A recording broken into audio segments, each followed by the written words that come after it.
Chers amis, bonjour. Vous êtes sur le Pitch de l'Historien, votre podcast dédié à l'histoire, aux civilisations et aux questions importantes de notre époque. Nous continuons notre série sur les pagnes en nous posant la question: comment le canal qui conduit l'Africain à s'approprier les imprimés a-t-il été exploité? Vu le succès rencontré par ces pagnes, on pourrait se demander comment les industriels et commerciaux européens sont-ils entrés dans le mode de pensée de l'Ouest africain pour produire des imprimés auxquels il s'est immédiatement identifié, au point de se croire l'inventeur. Comment l'Européen exploite-t-il le canal qui conduit l'Africain à s'approprier ces imprimés? Il s'agit de l'exploitation optimale de l'iconographie, en d'autres termes, la trouvaille du dessin qui fait vendre à partir de l'histoire qu'il raconte. Ce qu'il faudrait savoir, c'est qu'il s'agit de morceaux de tissu venus d'Europe, reflétant par conséquent le regard des dessinateurs blancs des usines Vlisco et ABC sur l'Africain. Il s'agit d'un regard de l'autre sur l'Africain dans sa particularité socio-culturelle, en milieu urbain ou en ville en tant que citadin. Ils mettent en image des éléments graphiques qui ne seraient jamais acceptés ni portés par les Européens dans leur majorité. Ce sont donc des graphismes imaginés pour l'autre, l'Africain en l'occurrence, à la place de l'Africain lui-même et qui de surcroît est adopté et intégré dans les mœurs de ce dernier. C'est là le coup de bluff réussi, le coup de poker parfait. Le style graphique des wax est entièrement emprunté à la technique du batik. Et les contours des motifs sont tracés d'un trait épais, comme dans les bandes dessinées. À cela s'ajoutent divers petits dessins qui permettent de combler les espaces vides laissés par les traits épais du dessin principal. Ces dessins ne sont pas ajoutés par hasard, ils permettent de maîtriser les effets de la cire, de favoriser un placement harmonieux du bubbling et d'éviter qu'un cracking trop violent ne défigure les motifs. Les principaux éléments graphiques des wax sont en référence aux travaux et observations de Anne Grosfilet qui a travaillé également sur la question. On retrouve des éléments des batiks indonésiens qui font référence à leurs croyances ou religions dans le wax. Ces éléments ont été customisés. Le plus remarquable est le motif des ailes du Garuda qui évoque l'oiseau de Vishnu.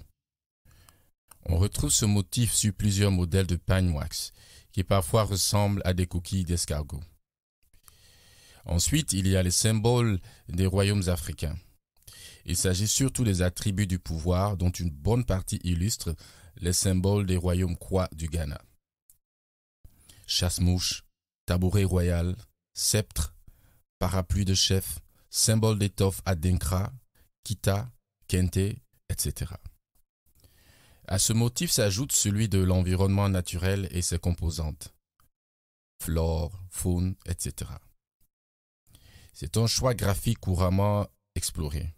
Il peut s'agir simplement de motifs floraux abstraits, des défenses d'éléphants, des espèces transformées en des motifs géométriques purement abstraits et imaginaires copiant des styles, des graphismes des batiks indonésiens. Ce fait particulier rend la frontière entre les batiks et les wax quasiment inexistant. On retrouve aussi les motifs qui représentent des objets de consommation courants dans le commerce. Ces motifs font surtout référence à l'Occident et à la vie urbaine. Il existe aussi dans ce registre des wax qui font référence à l'instruction scolaire avec des graphiques des lettres de l'alphabet français et anglais. D'autres mettent en image les exploits des colonisateurs, les édifices de télécommunications et infrastructures d'usines par exemple. Parmi ces dessins, certains deviennent des classiques indémodables, d'autres disparaissent. En plus de ces deux catégories ou registres graphiques, il existe des motifs qui réapparaissent périodiquement, chaque 2, 3 ou 5 ans.